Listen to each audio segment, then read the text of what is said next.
SK start. আজকে আমরা আলোচনা করলাম এসকেবি ইউনিভার্সিটি সিধু কানু বিরসা ইউনিভার্সিটির semester 3 history of English literature, ইংরাজি সাহিত্যের ইতিহাস আলোচনা করব।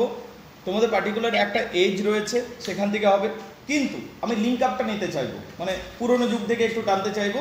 কুইক রিভিশন করব 2 মিনিটের মধ্যে, বুঝতে পারলে কিনা? মানে যেটা আমাদের কোনখান থেকে শুরু হচ্ছে, আমাদের শুরু হচ্ছে বেসিক্যালি আমাদের শুরু হচ্ছে জ্যাকোবিয়ান এজ থেকে, কিন্তু জ্যাকোবিয়ান এজের আগেও কি রয়েছিল সেটা অতি সংক্ষেপে আমরা জেনে নিই, so that is going to be very productive for you, যাতে তোমাদের এটা জানতে বুঝতে মনে রাখতে সুবিধা হয়। ম্যাডাম শুনবে, তুমি ফার্স্ট টাইম পাচ্ছ, ঠিক আছে ম্যাডাম? তোমরাও কি পেয়েছিলে? ওকে, তাহলে তোমাদের ভালো লাগবে, খুবই ভালো লাগবে। আসলে ঘটনা হচ্ছে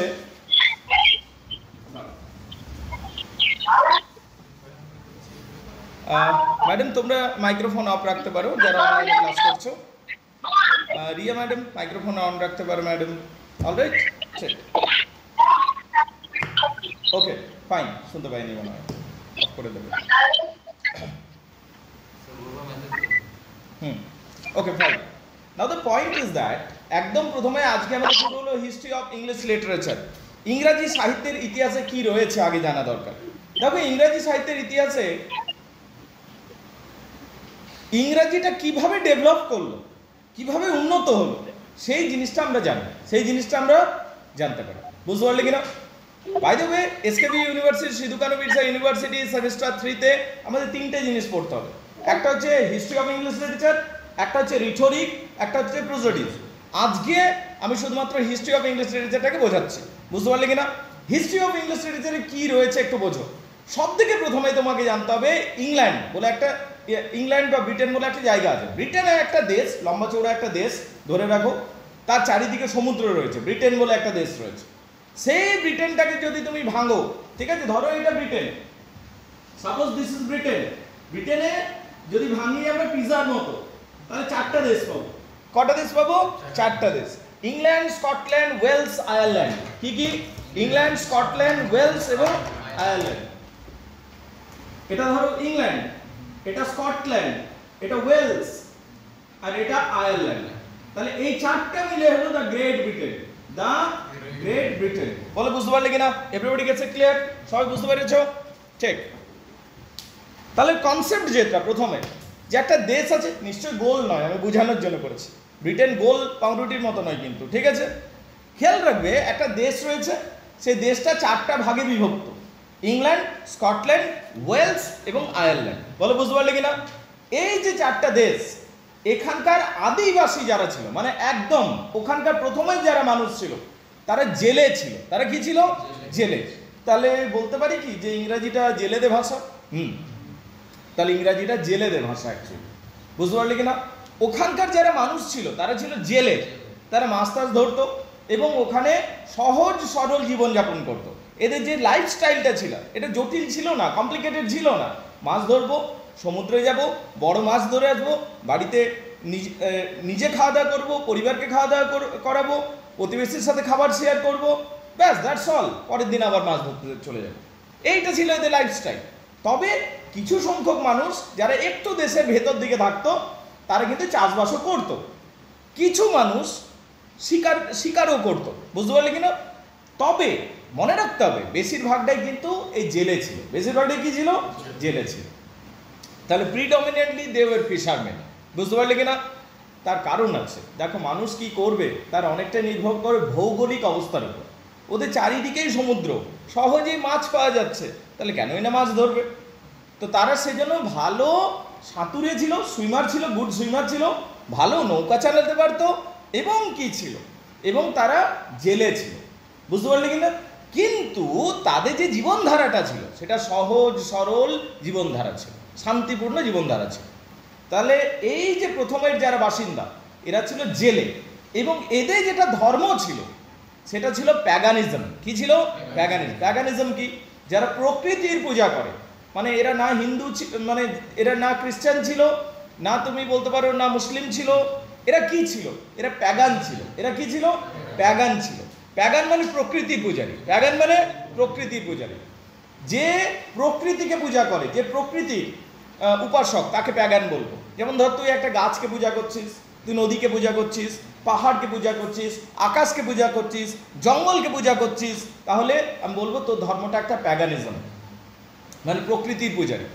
ইন দ্যাট সেন্স আমি বলবো হিন্দুইজমও প্যাগানিজমেই বটে। তার কারণ তুমি যদি দেখো হিন্দুইজম এক ধরনের প্যাগানিজমই। কেন? তার কারণ হিন্দুইজমেও আমরা কিন্তু প্রকৃতিরই পূজা করি।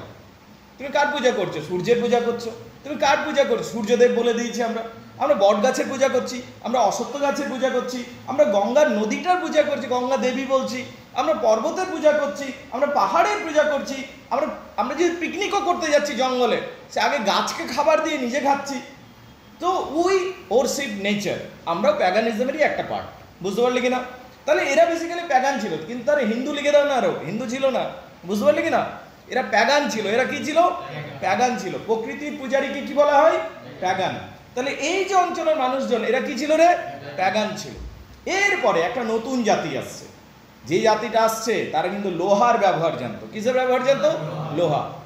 লোহা এমন একটা জিনিস, আগেকার দিনে বিশ্বাস করা হতো যার হাতে লোহা তার শক্তি। তার কারণ তুই কিসের অস্ত্র ব্যবহার? কাঠের অস্ত্র ব্যবহার করবি, তামার অস্ত্র ব্যবহার করবি। আর আমার কাছে যদি লোহার তলোয়ার থাকে তাহলে তো তুই যতই শক্তিশালী হয় তুই আমার সাথে পারবি না। বুঝতে পারলি কিনা? তাহলে এই যে একদল মানুষ এলো, এরা লোহার ব্যবহার জানতো, এবং লোহার ব্যবহার জানার সুবাদে এরা কি করলো? জায়গাটাকে খুব সহজে দখল করে নিল। এই যে দলটা এলো এদিকে বলা হয় কেল্টিক। কি বলা হয়? কেল্টিক। এরা লম্বা চৌড়া, দেখতে সুন্দর, শক্তিশালী একটা জাতি ছিল, কেল্টিক জাতি ছিল। কি নাম? কেল্টিক। এরা খুব লম্বা চৌড়া শক্তিশালী একটা জাতি ছিল, কেল্টিক জাতি। ঠিক আছে? এবং গায়ের রং খুব ফর্সা ছিল। বাই দ্য ওয়ে, ইংল্যান্ডে যেয়ে যাবে তুই ফর্সা হয়ে যাবি, কেননা এত ঠান্ডা, এত ঠান্ডা। কারণ ভৌগোলিক অবস্থার জন্য আমাদের গায়ের রং ডিসাইডেড হয়, জানো তো? তোমার সূর্যের আলোটা যেভাবে পড়ছে সেই হিসাবে জেনারেশনের রং তৈরি হয়। বুঝতে পারলে কিনা? আমাদের ভারতবর্ষে যেরকম আছি, ধরো আমাদের ব্রাউন স্কিন। আমাদের স্কিন কি? কারো লাইট স্কিন, কারো একটু deep, but we are basically brown. বুঝতে পারলে কিনা? তো যাই হোক, আমি পয়েন্টে আসছি ফিরে। একদম নতুন জাতি, সেই জাতিটার নাম হচ্ছে কেল্টিক। এই কেল্টিক জাতি যারা ছিল তারা কিন্তু লোহার ব্যবহার জানতো। কিসের ব্যবহার জানতো?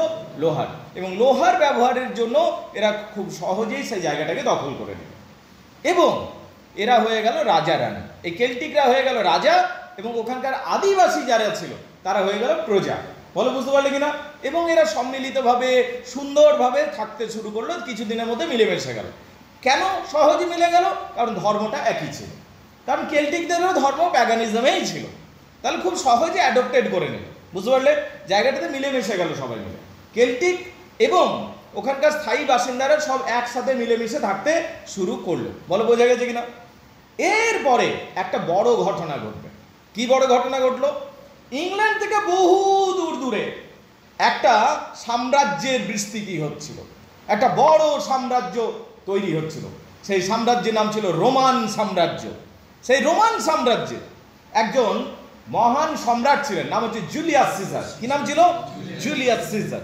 এই জুলিয়াস সিজার মনে করলেন যে আমি সাম্রাজ্যটাকে আরো এক্সপ্যান্ড করব, বড় করব, এবং জুলিয়াস সিজারের নেতৃত্বে রোমান সাম্রাজ্য বিশাল আকৃতি নিয়ে নিয়েছিল। বুঝতে পারলে কিনা?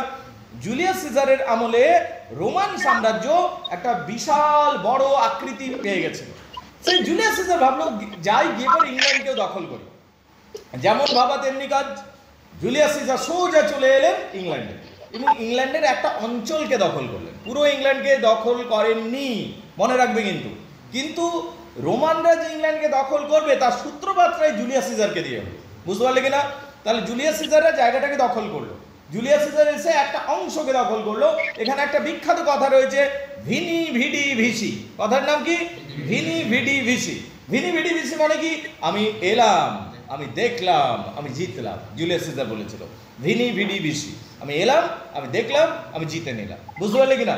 এটা জুলিয়াস সিজার করেছিল। তাহলে জুলিয়াস সিজারের নেতৃত্বে ইংল্যান্ডে প্রথমে রোমানরা এলো। এরপর আমরা জানি জুলিয়াস সিজার দেশে ফিরে যাচ্ছে, ওদের মধ্যে ইন্টারনাল পলিটিক্স হচ্ছে, এবং জুলিয়াস সিজারকে মার্ডার করে দেওয়া হচ্ছে। পার্লামেন্টের ভিতরে জুলিয়াস সিজারকে নিজের লোকজনে মার্ডার করে দিচ্ছে। কারণ রোম ছিল একটা ডেমোক্রেসি। রোম ছিল একটা ডেমোক্রেসি, মানে গণতন্ত্র। তুই ভাব, সেই যুগে ডেমোক্রেসি কনসেপ্ট চলে এসেছে রোমে। তো রোমে সেই যুগে ডেমোক্রেসি ছিল, এবং এই রোমানরা যারা ছিল তারা কিন্তু কোনোদিনই অথরিটিকে মানতে পারতো না, যে আমাদের উপর কেউ স্বৈরাচারী হয়ে থাকবে। জুলিয়াস সিজার যেটা করছিল সেটা স্বৈরাচারীর মতো আচরণ করছিল। মানে আমি কারোর কথা শুনবো না, আমি যেটা বলছি I am the king, I shall dominate in my way. বুঝতে পারলে কিনা? যদিও গণতন্ত্রের সেট আপ ছিল, কিন্তু গণতন্ত্রটাকে সে সরিয়ে নিজের একনায়কতন্ত্র করেছিল। কে? Julius Caesar. তখন ওই পার্লামেন্টারি যারা সেনেটর ছিল, মন্ত্রী মানে তোমার এমপি এমএলএ যারা ছিল, তারা সবাই মিলে জুলিয়াস সিজারকে পার্লামেন্টের ভেতরেই হত্যা করে দিচ্ছে। এমনকি জুলিয়াস সিজার নিজের অ্যাডপ্টেড সন, তার নিজের ছেলে অ্যাডপ্টেড সন ছিল, বুঝতে পারলে কিন্তু দত্তক সন্তান ছিল ব্রুটাস, সে ব্রুটাসও জুলিয়াস সিজারকে মার্ডার করে দিচ্ছে। তো জুলিয়াস সিজার মারা গেল না হয়। এরপর আমরা জানতে পারি যে ক্ষমতা টালমাটাল হলো কিছুদিন জুলিয়াস সিজারের পর, এবং আলটিমেটলি আমরা দেখলাম একটা শক্তিশালী আরও একজন সেনাপ্রধান বেরিয়ে এলেন, যার নাম ছিল ক্লডিয়াস। কি নাম ছিল? ক্লডিয়াস।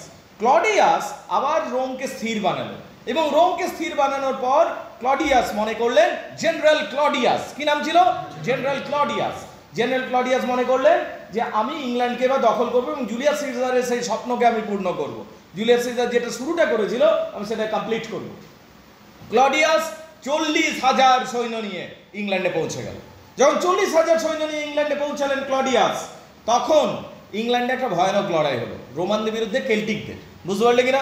তার কারণ ওই ইংল্যান্ডে কারা ছিল তখন? কেল্টিকরা ছিল। কারা ছিল? কেল্টিকরা ছিল।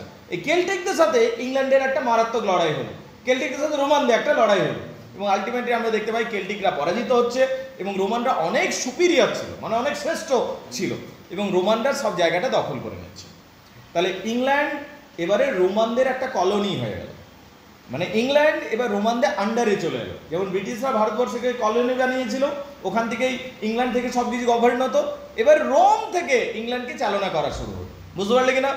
এবং এই যে রোমানরা এলো ইংল্যান্ডে, এটা কিন্তু একটা ভালো জিনিস হয়েছিল। তার কারণ যদি তোমার দেশকে কোনো অসভ্য জাতি যদি দখল করে, তাহলে তোমার যে দুর্দশা হবে তার কোনো সীমা নেই। কিন্তু তোমাকে যদি কোনো একটা সভ্য জাতি দখল করে, বুঝতে পারলে, উন্নত সভ্য জাতি, তাহলে কিন্তু খারাপের মধ্যে সেটা ভালো, মন্দের ভালো হলো। তার কারণ তারা ওই খারাপ জায়গার মধ্যে বাজেভাবে থাকতে পারবে না, তারা নিজেদের জন্যও দেশটাকে উন্নত করবে। বুঝতে পারলি কিনা? তো এইটা রোমানরা করলো। রোমানরা কি করলো? প্রচুর উন্নতি করলো জায়গাটা, ব্যাপক ডেভেলপমেন্ট, হিউজ ডেভেলপমেন্ট আনলো, বড় বড় চৌড়া চৌড়া রাস্তা বানালো, সেখানে মিলিটারি যে কোনো জায়গায় সহজে পৌঁছাতে পারে তার ব্যবস্থা করলো রোমানরা। ল্যাটিন ভাষাটা নিয়ে এলো, তার সাথে সাথে একটা সাধুও এলো। সেই সাধুটার নাম ছিল সেন্ট আগস্টাইন। কি নাম ছিল? সেন্ট আগস্টাইন। ওই সাধুটা একটা নতুন ধর্ম নিয়ে এলো, যেটা রোমে খুব বিখ্যাত এবং সেলিব্রেটেড হয়ে গেছিল। সেই ধর্মটার নাম ছিল খ্রিস্ট ধর্ম, ক্রিশ্চানিটি। সেই খ্রিস্ট ধর্ম বা ক্রিশ্চানিটিকে প্রচার করতে শুরু করলো এই ইংল্যান্ডে, এবং আস্তে আস্তে আমরা দেখলাম প্যাগান মানুষরা কনভার্টেড হতে শুরু করলো। কিসে? খ্রিস্ট ধর্মে কনভার্টেড হতে শুরু করলো। এবং একটা সার্টেন টাইমে, একটা পয়েন্ট আমরা দেখতে পাচ্ছি ইংল্যান্ডের একটা বড় সড়ো অংশ আস্তে আস্তে ক্রিশ্চানিটিতে কনভার্ট হয়ে গেল।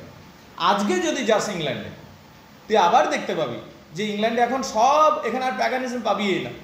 বুঝতে পারলে? এখন আর প্যাগানিজম নেই, এখন সব কি হয়ে গেছে? খ্রিস্টানে কনভার্টেড হয়ে গেছে। বুঝতে পারলে কিনা? এখন পুরোটাই খ্রিস্টান কান্ট্রি, ইংল্যান্ড ইজ এ খ্রিস্টান কান্ট্রি। বুঝতে পারলে কিনা?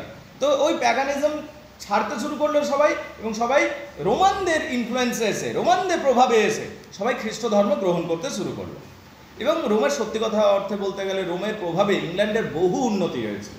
ল্যাটিন ভাষাটা শিখলো, চারিদিকে স্কুল থেকে শুরু করে বড় বড় সব স্থাপত্য, ভাস্কর্য, মূর্তি তৈরি হলো, সব সুন্দর সুন্দর রাস্তা তৈরি হলো, ব্যবসা বাণিজ্য শুরু হলো, এবং ইট ওয়াজ এ গোল্ডেন টাইম। এটা একটা হ্যাপি গোল্ডেন টাইম ছিল ইংল্যান্ডের জন্য। যদিও কেল্টিকরা মাঝে মধ্যে ঝামেলা করতো, কারণ কেল্টিকদের মনে হতো যে আমাদের সরিয়ে দিয়ে এরা চলে এসছে, এবং কেল্টিকদের জঙ্গলেই বেসিক্যালি কেল্টিকরা থাকতে শুরু করেছিল। কেল্টিকরা কোথায় থাকতে শুরু করেছিল? জঙ্গলের মধ্যে। কিন্তু এবার হিস্টোরিক্যাল টার্ন এলো, আবার একটা নতুন ঝামেলা এলো। বারবেরিয়ানসরা এসে হামলা শুরু করলো। বারবেরিয়ানস এমন জাতি ছিল, তারা দুর্ধর্ষ ডাকাতের জাতি ছিল। তারা রোমকে আক্রমণ শুরু করলো। কাকে আক্রমণ শুরু করলো? রোম। এবং রোমান যে, দেখো, তোমার দেশ যতই শক্তিশালী হয়ে যায়, তোমার যদি অযোগ্য শাসক পেয়ে গেছে, তুমি যে প্রধান চেয়ারটাতে বসে আছে, সে যদি অযোগ্য হয়ে যায়, তাহলে তোমার দেশ ধ্বংস হবেই, কিছু করবারই নেই। কিছু রিলেট করছিস? কি রিলেট করিস না? Okay fine. তুমি যদি হায়েস্ট পজিশনে অযোগ্য ব্যক্তিকে বসিয়ে দিয়েছো, ঠিক আছে, তাহলে তোমার দেশ ধ্বংস হবেই, তোমার মধ্যে যতই ট্যালেন্ট থেকে যাক না কেন। বুঝতে পারলে কিনা? Now the point is that, okay, you have an excellent gazing power. ঠিক আছে, ঠিক আছে। তো এখানে আমরা দেখতে পাচ্ছি রোম এত উন্নত ছিল, কিন্তু রোমে সমস্ত অযোগ্য শাসকরা আসতে শুরু করলো, যেমন নিরো, আরো বেশ কয়েকটা অদ্ভুত অদ্ভুত শখ ছিল রোমান সম্রাটগুলো যারা আসতে শুরু করলো। কোথায় দেশটাকে সামলে রাখবি, একটু উন্নত করবি, আরো এক্সপ্যান্ড করবি, তা না। একটা রোমান সম্রাট ছিল, কি বলতো, মেয়ে সেজে ঘুরে বেড়াতো এবং অন্ধকার গলি থেকে ছেলে দিকে ডাকতো এমনি, তুই ছেলে উঠিস রে, তুই মেয়ে সেজে ঘুরে বেড়াচ্ছিস, এমনি করতো। আরেকটা সম্রাট ছিল, ওকে তো বলবার নেই, রোম সাম্রাজ্যে পুরো আগুন ধরে গেছে, তানপুরা বাজার শুরু করেছে নিরো। বুঝতে পারলি কিনা, কি এখনো বৃষ্টি হবে, নিজেকে তানসেন ভেবে নিয়েছে যে এখনো বৃষ্টি হবে, সেই জন্য ও আবার কুয়া কুড়বার নির্দেশ দিচ্ছে। যখন রোম নগরী যখন আগুনে পড়ছে তখন কুয়া কুড়বার নির্দেশ দিচ্ছে। মানে কতটা অদূরদর্শী লোক ছিল এরা, ভাবো। ঠিক আছে, তো ওই রকম সব লোকগুলো ছিল। দু একটা এমন রোমান সম্রাটের যারা ওভার ফিলোসফিক্যাল ছিল, খুবই বেশি দার্শনিক, ঠিক আছে, বাস্তবিক জ্ঞানই নেই। তো এইরকম যখন সমস্ত লোকগুলো সিংহাসন হোল্ড করতে শুরু করলো, তখন দেশটা অধঃপতনে যাবে।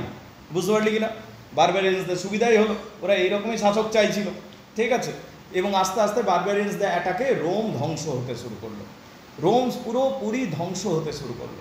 যখন রোম ধ্বংস হতে শুরু করলো, তখন রোম বলল আমাদের 40,000 সৈনিক এখনও ইংল্যান্ডে আছে, তো সেই সৈনিকগুলোকে যদি আমরা নিজেরা ফিরিয়ে নিই তাহলে হয়তো রোম বেঁচে যেতে পারে। ওরা তখন 40,000 সৈনিক যেটা ইংল্যান্ডে রেখেছিল, ইংল্যান্ডকে ছেড়ে দিল অসহায় অবস্থায়, বলে যা তোরা এবার নিজেরা বাঁচ। এবং সমস্ত 40,000 সৈনিককে রোমে নিয়ে চলে এসছে, ইংল্যান্ডকে লিটারালি হেল্পলেস কন্ডিশনে ছেড়ে দিল। এরা এতদিন ইংল্যান্ডকে সব শাসন করেছে, সুন্দর করেছে, কিন্তু যখন নিজেদের বিপদ হলো, ওরা নিজের দেশকে বাঁচানোর জন্য নিজের সমস্ত সৈনিক উইথড্র করে নেবে। Something like America. আমি আমেরিকার মতো অবস্থা খুঁজে পাই, আমেরিকা এবং সেই আফগানিস্তানকে ডমিনেট করতো, তাই না? ওদের নিজেদের মনে হলো না না আমাদের লোক মরে যাচ্ছে, আমরা তুলে নেব। So this is happen exactly like this. তো এই রোম ছিল সেই যুগের আমেরিকা বলতে পারো, ঠিক আছে। তো রোমানরা নিজেদের দেশে সমস্ত সৈনিক টেনে নিল, কিন্তু আলটিমেটলিও শেষ পর্যন্ত রোমান সাম্রাজ্য ধ্বংসই হয়ে গেছে। এবার সমস্যা হলো ইংল্যান্ড নেই, আমাদের গল্পতে ইংল্যান্ড নেই। এবার ইংল্যান্ডকে বাঁচানোর জন্য কেউ নেই। England is like a very beautiful piece of cake, you go and eat. বুঝতে পারলি, ইংল্যান্ড এত সুন্দর জায়গা, ওখানে কোনো শক্তি নেই, যে যেখানে পেয়েছে ছোট ছোট গোষ্ঠীতে বিভক্ত হয়ে গেছে এবং তারা জমিদারের থেকে বড় কিছু নয়। বুঝতে পারলে কিনা। এবার যখন ডাকাতরা আক্রমণ শুরু করলো, ভাইকিংসরা আক্রমণ শুরু করলো। কারা? ভাইকিংসরা যখন আক্রমণ শুরু করলো, ডাকাতরা যখন আক্রমণ শুরু করলো, ইংল্যান্ড এদের সামনে কিছুই দাঁড়াতে পারলো না। ইংল্যান্ডে আসতো ভাইকিংসরা, পুরো মারকাট করে দিত, লুটপাট করে নিয়ে চলে যেত সব জিনিস। বুঝতে পারলে কিনা, ডাকাত থেকে শুরু করে সমস্ত কিছু এদের উৎপাত শুরু করলো। শেষ পর্যন্ত ইংল্যান্ড থেকেই একটা ছেলে উঠে দাঁড়িয়েছিল, যে কেল্টিক ছিল। আসলে কি ছিল?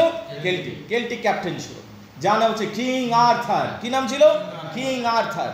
সেই কিং আর্থার উঠে দাঁড়ালেন এবং কিং আর্থার উঠে দাঁড়িয়ে সমস্ত ইংল্যান্ডকে সংঘবদ্ধ করলেন। তা বলে কিং আর্থারকে সহজে সবাই মেনে নেয়নি, প্রচুর লড়াই করে নিজের যোগ্যতা প্রমাণ করে মহারাজাদের রাজা হয়েছিল কিং আর্থার। বলো বুঝতে পারলে কিনা।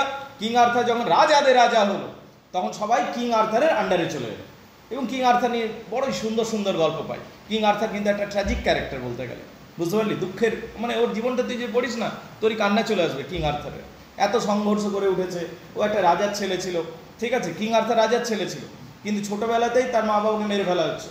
কিং আর্থারকে তখন ওই রাজার বিশ্বস্ত সৈনিকরা একটা চাষির ঘরে রেখে দিচ্ছে। সেই চাষি, বুঝতে পারলি কিনা, সেই বিশ্বস্ত সৈনিকরা, একজনের নাম ছিল জাদুঘর, ছিল মার্লিন, জাদুঘরটার নাম ছিল মার্লিন, এবং একজন মহান যোদ্ধা ছিল স্যার উলফিয়াস।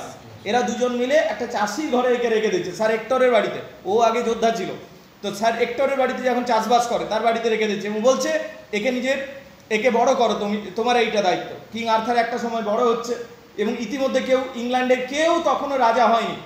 একটা জায়গায় একটা কোথা থেকে পাথর এসে পড়েছে এবং সেই পাথরটাতে লেখা আছে যে এই তলোয়ারটা, পাথরে একটা তলোয়ার গাঁথা আছে, এই তলোয়ারটা যে তুলতে পারবে সে হবে ইংল্যান্ডের বৈধ রাজা।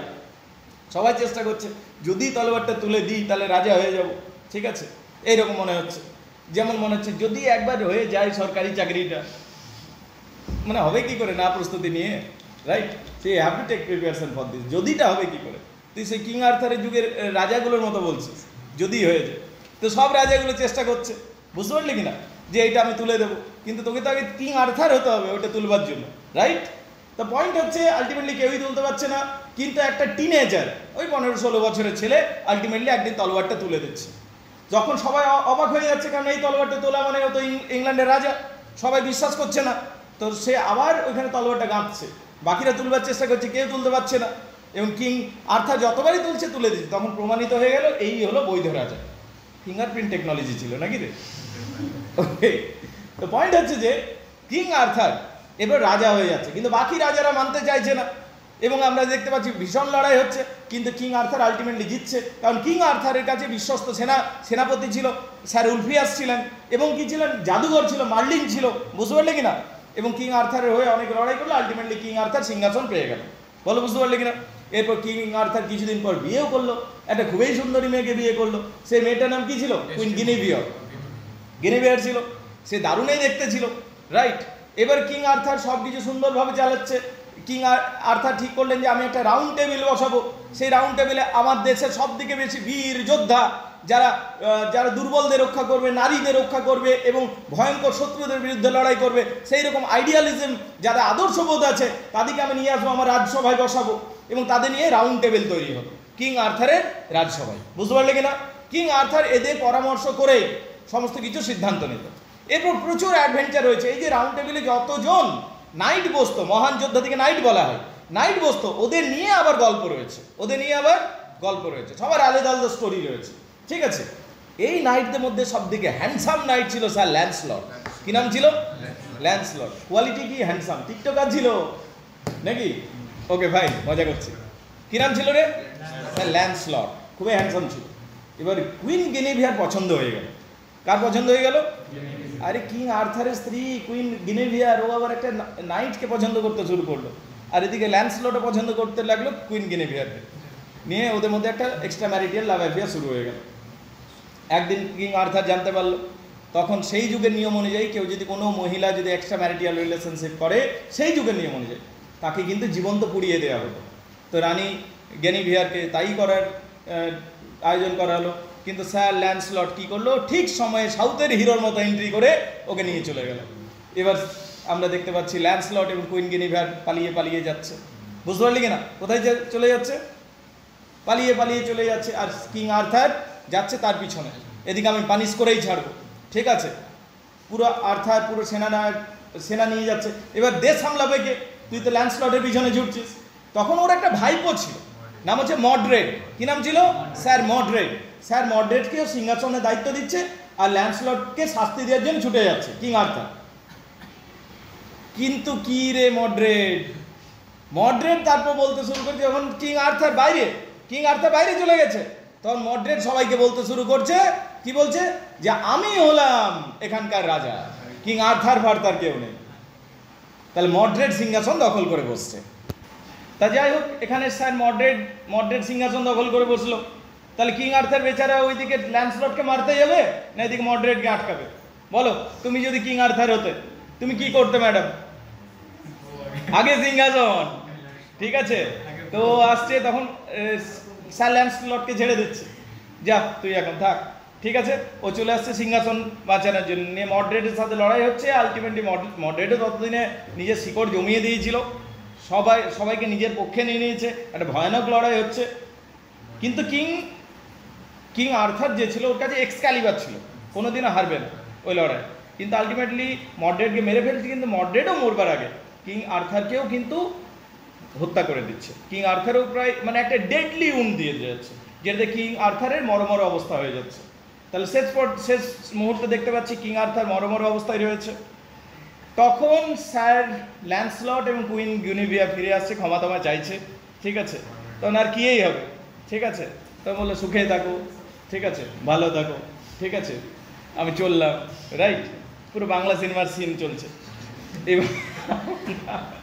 এবারে আমরা দেখতে পাচ্ছি যে স্যার আমাদের কিং আর্থার তার একটা বিশ্বস্ত সৈনিককে বলছে, যাও আমার তলোয়ারটা এক্সক্যালিবারটা একটা হ্রদে ফেলে দিয়ে এসে, তার কারণ ওখানে একটা দেবীর কাছ থেকে আমি পেয়েছিলাম, লেডি অফ দ্য লেকের কাছে পেয়েছিলাম। সে প্রথমে ফেলছে না, কিন্তু আলটিমেটলি ফেলে দিয়ে আসছে। সো এইটা হলো কিং আর্থারের গল্প।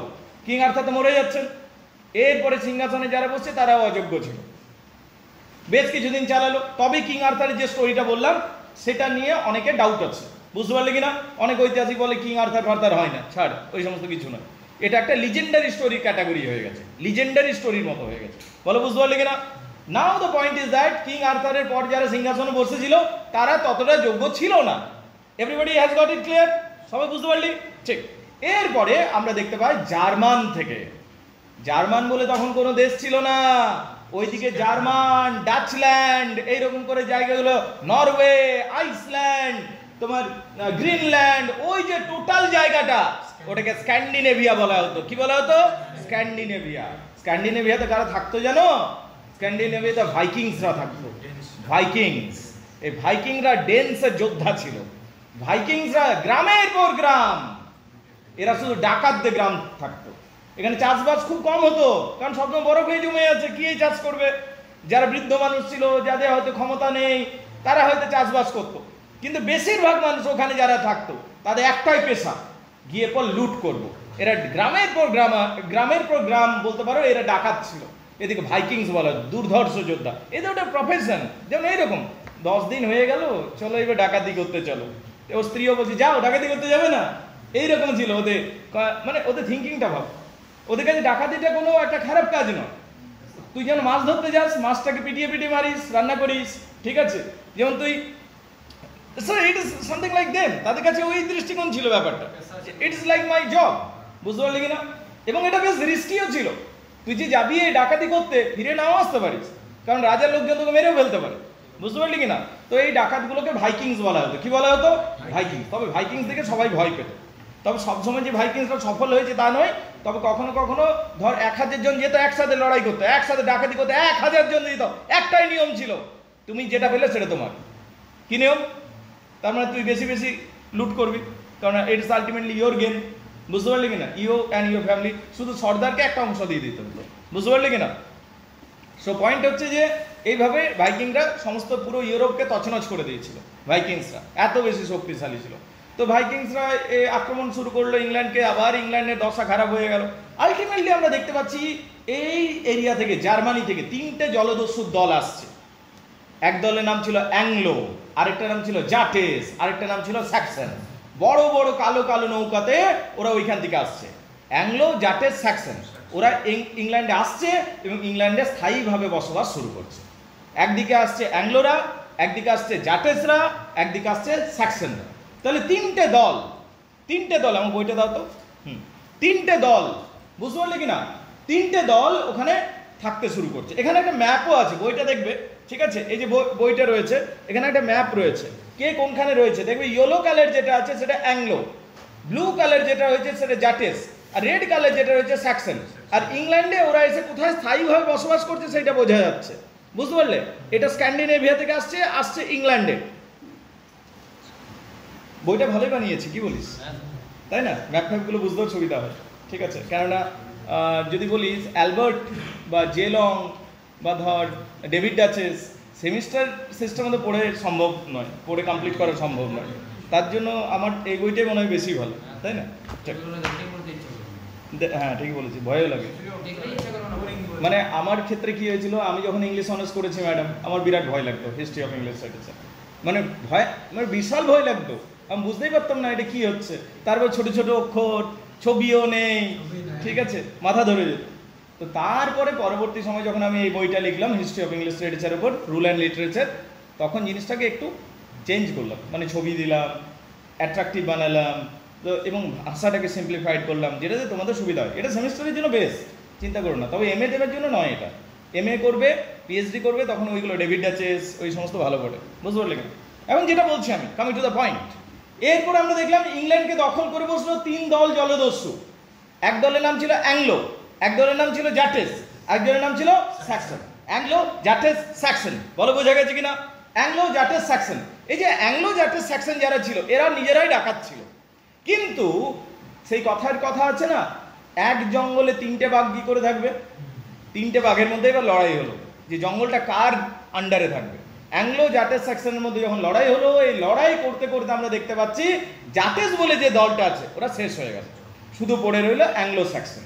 এবং তখন এরা বুঝলো যে আমরা যদি এইভাবে লড়াই করি, আমাদের মধ্যে একজন তো শেষ হয়ে যাব, আর যারাও থাকবে তারাও কিন্তু দুর্বল হয়ে থাকবে।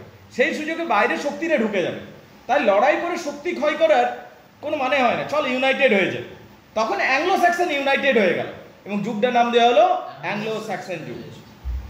জাটেসরা যারা মরে তরে গেছে তারাও সাইডে দাঁড়িয়ে ভাববে আমরা কি দোষ করলাম, আমাদেরকেও বলতে পারতিস ইউনাইটেড হয়ে যেতাম, রাইট? কিন্তু জাটিস বেচারে ডিলিটেড হয়ে গেল। বুঝতে পারলে কিনা? তাহলে যুগটার নাম হলো অ্যাংলো স্যাক্সন যুগ। এই যুগেই মূলত লেখাজোখাগুলো হয়েছিল। এই যুগে বিউল পাই আমরা, বিউল নামক মহাকাব্যটি পাই, যেখানে 3182টি লাইন রয়েছে। কটা লাইন রয়েছে? 3182টি লাইন রয়েছে। এই যুগে কিডমন, সিনিউলফ, এই সমস্ত বড় বড় রাইটার পাই। এই যুগে আমরা হিরোইক পোয়েম পাই, রিলিজিয়াস পোয়েম পাই, এলিজি পাই, প্রোজ রাইটিং পাই, একজন মহান রাজাকে পাই। রাজার নাম ছিল কিং অ্যালফ্রেড, ছিল কিনা? এই যুগটা হলো অ্যাংলো স্যাক্সন যুগ। এটাকে ডিটেলসে আলোচনা করেছি বহুবার, আর যেহেতু নেই জিনিসটা আলোচনা করবো না। এটা হয়ে গেল অ্যাংলো স্যাক্সন যুগ। এবারে আসছে 1066। অনেকদিন অ্যাংলো স্যাক্সন যুগ ভালো করে চলছে, তারপর 1066 আসছে। সেই 1066 আসার সময় আমরা কি দেখতে পাচ্ছি? যে ফ্রান্স থেকে একজন জমিদার আসছে, duke of Normandy, William the Conqueror. কি নাম ছিল? William the Conqueror. একটা জমিদার আসছে। সেই জমিদারটা অ্যাংলো স্যাক্সনদের উপর হামলা করছে। পয়েন্টটা খুব ইন্টারেস্টিং। অ্যাংলো স্যাক্সনদের যে শেষ রাজাটা ছিল ওর নাম হচ্ছে কিং হ্যারোল্ড। কি নাম ছিল? খুব ভালো রাজা ছিল রে, মহান যোদ্ধা ছিল। ওই হ্যারোল্ড সমস্ত ভাইকিংস দিকে শেষ করে দিয়েছিল। ভাইকিংস দিকে সবাই ভয় পেত, শুধুমাত্র কিং হ্যারোল্ড ভাইকিংস দিকে পরাজিত করতে পেরেছিল। কিন্তু ভাইকিংস দিকে যখন তুমি পরাজিত করছো, তোমারও সৈন্যদল অর্ধেক হয়ে গেছে, তুমি নিজেও উইক হয়ে গেল, ভাইকিংস দিকে তুমি ডিলিট করে দিলে। কিন্তু কিং হ্যারোল্ড সেখানে নিজেও দুর্বল হয়ে গেল ভাইকিংসদের সাথে লড়াই করতে গিয়ে। বুঝতে পারলি কিনা? সেই সুযোগে ফ্রান্স থেকে একজন জমিদার খুব বুদ্ধির সাথে ঢুকে গেল এবং এরা খুব বড় সড়ো অস্ত্র শস্ত্র ক্রসবো নিয়ে এসেছিল এবং হামলা করে দিল। সেই সুযোগে যখন ফ্রান্স হামলা করে দিল 1066, হ্যারোল্ড ভালো রাজা হওয়া সত্ত্বেও পরাজিত হয়ে গেল এবং ফ্রান্সের যুগ শুরু হয়ে গেল এবং ফ্রেঞ্চ পিপলরা এন্ট্রি করে গেল ইংল্যান্ডে। ইংল্যান্ড এবার ফ্রান্সের লোকের গোলাম হয়ে গেল। বুঝতে পারলে কিনা? এই ফ্রান্সের যারা লোক ছিল তারাও কিন্তু একটা উন্নত জাতি ছিল এবং তারা কিন্তু উন্নতিই করেছিল। তারা ফ্রেঞ্চ ল্যাঙ্গুয়েজটা নিয়ে এলো। সেই জন্য আজকে যখন আমরা ইংরাজি ভাষা কথা বলি, কত যে ফ্রেঞ্চ শব্দ ঢুকে আছে তার কোনো শেষ নেই। এই যে ফ্যাশন কথা বলি, গভর্নমেন্ট কথা বলি, আর্মি বলি, নেভি বলি, বিফ, মাটন, এগুলো সব ফ্রেঞ্চ শব্দ। পার্পেল, অরেঞ্জ, এগুলো সব ফ্রেঞ্চ শব্দ। বুঝতে পারলে কিনা? তো প্রচুর ফ্রেঞ্চ শব্দ ঢুকে গেল। ফ্রান্স থেকে আসা লোকজন সেটা হয়ে গেল রয়্যাল ক্লাস, আর ইংল্যান্ডের অরিজিনাল মানুষ এরা হয়ে গেল কমন পিপল, মানে রাজা আর প্রজা। বলে বুঝতে পারলে কিনা? এরা আসার সাথে সাথে একটা নতুন ব্যবস্থা নিয়ে এলো। সেই ব্যবস্থাটা হলো ফিউডাল সিস্টেম। কি বলা হয়? ফিউডাল সিস্টেম, মানে জমিদারি ব্যবস্থা। জমিদারি ব্যবস্থা। এখানে তোমার নাইট থাকতো, তোমার লর্ড ব্যারন থাকতো, পিজেন্ট থাকতো, এরকম করে ফার্মার্স থাকতো, এরকম করে একটা পিরামিডের মতো রয়েছে। এ ওর আন্ডারে, ও এর আন্ডারে, ওর আন্ডারে, এইভাবে চলতো সব কিছু। এবার সবাইকে জমি দিতে, লম্বা লম্বা জমি, সবাই একসাথে মিলেমিশে চাষ করতো। বুঝতে পারলে কিনা? এই যে সময়টা, এটাকে বলা হয় অ্যাংলো নরম্যান যুগ। অ্যাংলো নরম্যান যুগে প্রচুর লেখালেখি হলো, অনেক উন্নতি হলো। তারপরে যুগটা শেষ হয়ে গেল অ্যাংলো নরম্যান যুগ। একজন কবি এলেন, সেই কবিটার নাম ছিল জিওফ্রে চসার। এই যুগটাকে চসারের যুগ বলা হয়। কি বলা হয়? চসারের যুগ। ইনি একটা বিখ্যাত লেখা লিখলেন, দ্য ক্যান্টারবেরি টেলস। কি লিখলেন? দ্য ক্যান্টারবেরি টেলস, যেটা আমরা ওই যে ওয়াইফ অফ বাথটা পাই, ক্যান্টারবেরি টেলস থেকে পেয়েছি। এই যে ক্যান্টারবেরি টেলস লিখলেন, এর পরের যুগটা, চসার শেষ হয়ে গেলে, চসার মারা গেলেন, চসার যুগে অনেক বড় বড় ঘটনা ঘটলো, ঠিক আছে? ব্ল্যাক ডেথ ঘটলো, ঠিক আছে? এখানে পিজেন্ট রিভোল্ট ঘটলো, এই সমস্ত ঘটনা ঘটলো। চসারের মৃত্যুর পর আরেকটা নতুন যুগ এলো, যেটা খুবই ভালো যুগ ছিল, রেনেসা যুগ বা নবজাগরণ যুগ। এখান থেকে নাটকের সূত্রপাত। যুগটার নাম কি? নবজাগরণ যুগ। বুঝতে পারলে কিনা? Renaissance, the age of Renaissance.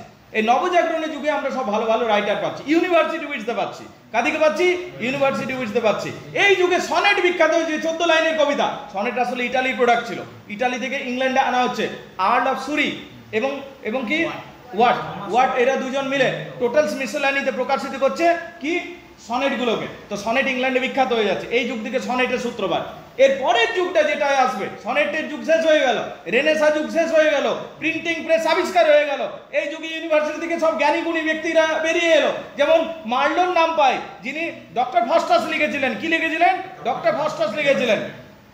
এবং এডওয়ার্ড দ্য সেকেন্ড লিখেছিলেন। এই সমস্ত লেখাগুলো লিখেছিলেন। এর পরের যে যুগটা পাই, একটি মেয়ে সিংহাসনে বসছে। সেই সিংহাসনে যে মেয়েটি বসছে তার নাম হচ্ছে কুইন এলিজাবেথ। এই যুগটা হলো এলিজাবেথের যুগ। এই যুগে আমরা উইলিয়াম শেক্সপিয়ারকে পাই। কাকে পাই?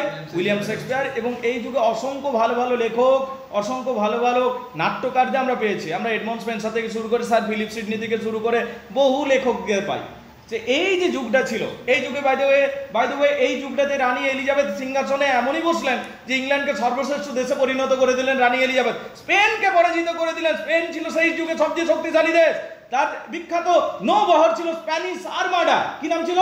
Spanish armada. সেই স্প্যানিশ আর্মাডাকে খুব বুদ্ধির সাথে পাইরেটসদের সাহায্য নিয়ে ধ্বংস করে দিলেন রানী এলিজাবেথ। তো এই যে যুগটা ছিল, এই যুগটাকে বলা হয় এলিজাবেথেন যুগ। কি বলা হয়? এলিজাবেথেন যুগ। এলিজাবেথেন যুগও শেষ হয়ে গেল। এতটা ছিল আগের সেমিস্টার। এইখান থেকে যেটা শুরু হবে এইটা হলো এই সেমিস্টার। বুঝতে পারলে? তাহলে এইটা হলো ব্যাকগ্রাউন্ড স্টোরিটা। মানে একটা কবিতা পড়াতে গেলে কিন্তু তার ব্যাকগ্রাউন্ড বলতে হয়। এইটা ছিল ব্যাকগ্রাউন্ড। তোমরা ফার্স্ট ইয়ারে সেমিস্টার 1-এ এইটাকে খুব ডিটেলসে পড়েছিল, কিন্তু সেমিস্টার 2-এ আবার হিস্ট্রি অফ ইংলিশ ছিল না।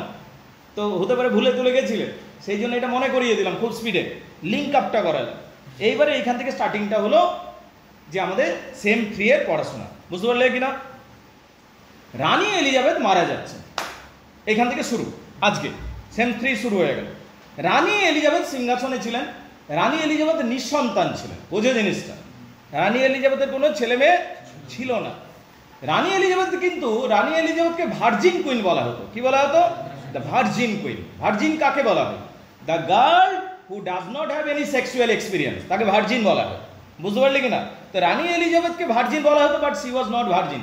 In fact Rani Elizabeth had multiple partners. বুঝতে পারলে কিনা? এটা ছিল রানী এলিজাবেথ। কিন্তু তিনি বিয়ে করেননি, কারণ বিয়ে করলেই পাওয়ার কম্প্রোমাইজ করতে হবে। রাজা বানালি, তুই বিয়ে করলি মানে তো রাজা হয়ে গেল। একজন রাজা হলো, তুই রানী হলি, তাহলে পাওয়ার ডিভিশন হবে কিনা? পাওয়ার ডিভিশন উনি কারোর সাথে করতেন না। I have no problem of making love affair with you, but I can't accept you to be the king. কিন্তু তোমাকে আমি কিং বানাবো না। বুঝতে পারলে কিনা? এটা ছিল তার স্ট্যান্ড পয়েন্ট। তার স্ট্যান্ড পয়েন্ট রানী এলিজাবেথ। তো রানী এলিজাবেথের জীবনে প্রেম ছিল না ওইটা বলো না, প্রেম ছিল, যথেষ্ট প্রেম ছিল। আবার আরেকটা থিওরি বলে অনেকবার প্রেগনেন্টও হয়েছিল রানী এলিজাবেথ, এটা আরেকটা থিওরি বলা হয়। কিন্তু সেই শিশুগুলোর সাথে কি করা হতো নবডি নোজ অ্যাকচুয়ালি। সেগুলোকে অনেক সময় অনেকে বলেন যে রয়্যাল ফ্যামিলিতে দিয়ে দেওয়া হতো এবং তাদেরকে জমিদার বানানো হতো। বুঝতে পারলে কিনা? এটা একটা সমালোচনামূলক কথা রয়েছে, but again you can't write it in exam. পরীক্ষাতে লিখে দিস না। বুঝতে পারলি কিনা? কারণ এইগুলো যতক্ষণ না ইউনিভার্সিটি, সমস্ত ইউনিভার্সিটি অ্যাকসেপ্ট করছে থিওরিগুলো, এগুলো কনস্পিরেসি থিওরি হিসাবেই থাকবে। বুঝতে পারলি কিনা? তো যাই হোক, রানী এলিজাবেথ মারা গেলেন এবং তারপর সিংহাসনে কে বসবে তা নিয়ে হলো ঝামেলা। বাই দ্য ওয়ে, ধর্মটা একটু জানা দরকার। রানী এলিজাবেথ ছিলেন প্রোটেস্ট্যান্ট। কি ছিলেন? প্রোটেস্ট্যান্ট। ইংল্যান্ডে খ্রিস্টান, পুরোটাই খ্রিস্টান ধর্ম। প্যাগান আর নেই, ছেড়ে দে, প্যাগান উড়ে গেছে। পুরো দেশটা খ্রিস্টান ধর্মে দীক্ষিত। কিন্তু খ্রিস্টানদের মধ্যে আবার দুটো ডিভিশন রয়েছে। বুঝতে পারলি কিনা? একটা হলো ক্যাথলিক, একটা হলো প্রোটেস্ট্যান্ট। ক্যাথলিক আর প্রোটেস্ট্যান্ট বরাবরই ইংল্যান্ড ক্যাথলিক ছিল। ইংল্যান্ড কি ছিল? প্রথম থেকে ক্যাথলিক ছিল। ইংল্যান্ড বরাবরই ক্যাথলিক ছিল। কিন্তু রানী এলিজাবেথের যে বাবা ছিলেন, বুঝতে পারলে কিনা, হেনরি, কিং হেনরি, ঠিক আছে, ওনার সাথে ক্যাথলিক ধর্মের যে পোপ ছিল তার ঝামেলা হয়ে গেল। রানী এলিজাবেথের যে বাবা ছিলেন তিনি একটা খুব রঙিন মেজাজের মানুষ ছিলেন। তিনি বললেন আমার ডিভোর্স চাই আমার স্ত্রীর সাথে, তার কারণে আমার স্ত্রী কোনো ছেলে সন্তানের জন্ম দিতে পারছে না। তখন ক্যাথলিক ধর্ম বলল যে এইটা ভ্যালিড গ্রাউন্ড নয় ডিভোর্স পাওয়ার জন্য, যে তোমার স্ত্রী ছেলের জন্ম দিতে পারছে না, পুত্র সন্তানের জন্ম দিতে পারছে না বলে ডিভোর্স দিয়ে দেবো, এটা ঠিক নয়, ক্যাথলিক ধর্ম বলল। বুঝতে পারলে কিনা? কিন্তু রাজা বললো না, ওই সমস্ত আমি শুনবো না, আমার ডিভোর্স চাই। তখন সরাসরি যেন ঝামেলা তৈরি হয়ে গেল, ধর্ম ভার্সেস কিং। বুঝতে পারলে কিনা? তখন দেখলো, আর সেই যুগে নিয়ম ছিল যদি ধর্ম থেকে, চার্চ থেকে তোমাকে ডিভোর্স না করানো হয় তাহলে সেটা ডিভোর্স হিসাবে গণ্য হবে না। তখন রাজা দেখলো এটা তো কিছু ব্যবস্থা করতে হবে, একে টাইট দিতে হবে। তখন রাজা কি করলো, দেখলো আমাদের দেশে কি আর কোনো ধর্ম আছে যে খ্রিস্টানেই বটে? দেখলো হ্যাঁ, একটা ছোট্ট গ্রুপ আছে যারা টিম টিম করে জ্বলছে, যারা ছিল প্রোটেস্ট্যান্ট, প্রোটেস্ট্যান্টদের কোনো কিছু ছিলই না। তখন রাজা বলল তাহলে আমি প্রোটেস্ট্যান্ট ধর্মে আমি দীক্ষিত হয়ে যাব, আমি ক্যাথলিক দিকে রিজেক্ট করে দেবো, এবং প্রোটেস্ট্যান্ট ধর্মের যে পোপ হবে বা পাদ্রী হবে সে আবার আমার আন্ডারে থাকবে, মানে আমি যেটা বলবো সেটাই শেষ কথা হবে। তাহলে এখানে বলতো কিং ধর্মের উপরে উঠে গেল কিনা, এবং সে প্রোটেস্ট্যান্ট ধর্মটাকে নিয়ে নিল, ক্যাথলিকরা সরে গেল। আর প্রোটেস্ট্যান্ট ধর্ম নিয়ে নিল, এবং রাষ্ট্রের তরফ থেকে প্রোটেস্ট্যান্ট ধর্মকে অনেক বেশি করে অ্যাডভার্টাইজমেন্ট করা যেতে লাগলো। যখন প্রোটেস্ট্যান্ট ধর্মকে এত বেশি করে ছড়ানো শুরু হলো, আস্তে আস্তে ইংল্যান্ডে প্রোটেস্ট্যান্ট পিপলদের সংখ্যা বাড়তে শুরু করলো। বলে বুঝতে পারলে কিনা? এরপরে একটা সময় হেনরি তো মারা গেলেন, কিং হেনরি মারা গেলেন, কিন্তু ততদিনে ইংল্যান্ডে বলতে পারো অর্ধেক ক্যাথলিক আর অর্ধেক প্রোটেস্ট্যান্ট হয়ে গেছে। বুঝতে পারলে কিনা? এবারে হেনরি এতই রঙিন স্বভাবের মানুষ ছিল যে ওর অনেকগুলো রানী এবং অনেকগুলো গার্লফ্রেন্ড ছিল, এবং সবার আবার ছেলে মেয়ে এমনি রয়েছে। শেষ পর্যন্ত আমরা দেখতে পাই যে 3টে দাবিদার উঠে আসছে, অনেকগুলো ছেলে মেয়ের মধ্যে 3টে দাবিদার উঠে আসছে। এডওয়ার্ড বলে একটা ছেলে, ম্যারি বলে একটা মেয়ে, আর আমাদের এলিজাবেথ। আলটিমেটলি এডওয়ার্ডকে সিংহাসনে বসানোর কথা, কিন্তু এডওয়ার্ড কম বয়সে মরে যাচ্ছে। বুঝতে পারলে? তখন ম্যারি সিংহাসনে বসছে, কিন্তু ম্যারি আবার ক্যাথলিক ছিল, ম্যারি প্রোটেস্ট্যান্ট ছিল না। ম্যারি আবার ক্যাথলিক ধর্মকে আনবার চেষ্টা করছে, কিন্তু ততদিনে প্রোটেস্ট্যান্টে ভরে গেছে। ম্যারি তখন কড়া আইন কানুন বানাচ্ছে যে যদি কেউ প্রোটেস্ট্যান্ট ধর্ম করে, ফলো করে, তাহলে তাকে পুড়িয়ে মারা হবে। এবং ম্যারির নির্দেশ অনুযায়ী প্রায় 200-রও বেশি মানুষকে পুড়িয়ে মেরে দেওয়া হচ্ছে। বুঝতে পারলি কিনা? সেই জন্য তাকে নাম দেওয়া হয়েছিল ব্লাডি ম্যারি। বুঝতে পারলি কিনা? তো যাই হোক, আলটিমেটলি ম্যারি চেষ্টা করলো, ঠিক আছে, যে কেন মানে চেষ্টা করেছিল যে ক্যাথলিক ধর্মকে মানে অরিজিনাল যেটা তাদের ছিল ফিরিয়ে আনে, তার জন্য সে বহু কঠিন হয়েছিল, কিন্তু আলটিমেটলি ম্যারি অসুস্থ হয়ে মারা যাচ্ছে। তখন সিংহাসনে বসছে এলিজাবেথ। এলিজাবেথ আবার প্রোটেস্ট্যান্ট ছিল। এলিজাবেথ কি ছিল? প্রোটেস্ট্যান্ট। বুঝতে পারলি কিনা? এলিজাবেথ আবার সেই পুনরায় প্রোটেস্ট্যান্টদের বহাল তবিয়তে সব জায়গায় বসিয়ে দিল, এবং প্রোটেস্ট্যান্ট ধর্ম ওখানকার হয়ে গেল। এলিজাবেথ জানতো আমি যদি কাউকে বিয়ে করি এবং তারপর সে যদি আবার ক্যাথলিক হয়ে যায়, তাহলে একটা নতুন ঝামেলা তৈরি হয়ে যাবে। তার থেকে বাবা আমিই থাকবো সিংহাসনে, প্রেম ফ্রেম সব চলবে, কোনো প্রবলেম নেই, বিয়ে আমি করব না। বুঝতে পারলে কিনা? কমপ্লিকেশন আমার লাইফে দরকার নেই, ঠিক আছে? খানিকটা যুবরাজের মতো। যুবরাজ বলছে আমি বিয়ে দিয়ে কিছু করবো না, নাকি যুবরাজ? Okay bye. এখন এলিজাবেথ যেটা করলো, বুঝতে পারছিস রে, এলিজাবেথ যেটা করলো যে এইভাবে চালিয়ে দিল, সুন্দর সারা জীবন চলে, লং অনেক দিন বাঁচলেন, কিন্তু বিয়ে করেননি। এবার একটা সময় তো মানুষ তার অমর নয় রে। এলিজাবেথ মারা গেলেন, মারা যাওয়ার পর সিংহাসনে কে বসবে সেই নিয়ে হলো ঝামেলা। এখানে একটা বলবো, এলিজাবেথের একটা অ্যাডপ্টেড ডটার ছিল, একটা মেয়ে ছিল, অ্যাডপ্ট করেছিল এলিজাবেথ, এবং সবাই জেনেও গেছিল, এলিজাবেথ চেয়েও ছিল যে একে আমি সিংহাসনে বসাবো, একে আমি, বল ভালো জিনিস কিনা? তাহলে তো একটা বৈধ দাবিদার পেয়ে গেল। আর মেয়ে বলে আর কেউ অবজেকশন করবে না, কারণ রানী এলিজাবেথ নিজেকে এত যোগ্য প্রমাণিত করে দিয়েছে যে রানী এলিজাবেথ যাকে বলবে সেই রাজা হয়ে যাবে বা সেই রানী হয়ে যাবে। তো রানী এলিজাবেথের একটা অ্যাডপ্টেড ডটার ছিল, ও একটা মেয়েকে অ্যাডপ্ট করেছিল, দত্তক করেছিল, এবং সবাইকেও বলেও দিয়েছিল একে আমি রানী বানাবো, রানী বানাবো। কিন্তু সেই মেয়েটি আবার প্রেমে পড়লো। কার প্রেমে পড়লো? ক্যাথলিকের প্রেমে পড়লো। এবার বল, রানী এলিজাবেথ কি ওই বিয়েটা মানবে না মানবে না? ও মানবে না, রানী এলিজাবেথ ওটা মানবে না, সিংহাসনে কোনো ক্যাথলিক রাজাকে বসতে দেবে না। আলটিমেটলি ও এদিকে জেল পাঠিয়ে দিল, নিজের মেয়েকে জেল পাঠিয়ে দিল। বুঝতে পারলে কিনা? অ্যান্ড আলটিমেটলি রানী এলিজাবেথ হঠাৎ করে একদিন মারা গেলেন, সেই দুঃখে, সেই শোকে, ব্যক্তিগত যন্ত্রণার কারণবশত। বুঝতে পারলি কিনা? রানী এলিজাবেথ মারা যাচ্ছে। রানী এলিজাবেথ মারা তো গেলেন, সিংহাসনে কে বসবে এই নিয়ে হলো ঝামেলা আবার শুরু। সবাই বলছে আমি বৈধ দাবিদার, সবাই বলছে আমারও কোনো না কোনো লিঙ্ক আছে, আমিও রাজ পরিবারের লোক।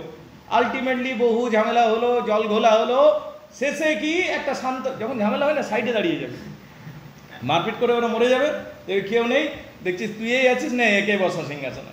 বুঝতে পারলি কিনা? ইন্ডিয়া ওইটাই করে, ঠিক আছে? যেখানে মারপিট হবে কোনো দিন মারপিটে ঢুকবে না, যতক্ষণ না খুব বাধ্য হয়।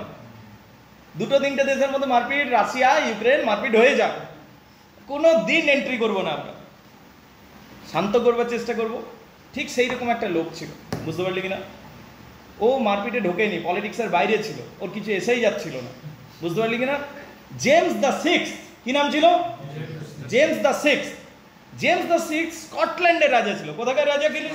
স্কটল্যান্ডে। ও হ্যাপি লাইফ লিড করছিল, ওখানে পরিবার আছে, সব আছে, ছেলে মেয়ে আছে, আমার বাবা বড় রাজা হওয়ারও দরকার নেই, আমি এখানে হ্যাপি আছি। এইদিকে ইংল্যান্ডে তো মহা ঝামেলা চলছে, কাকে আমরা রাজা বানাবো, কাকে রাজা বানাবো।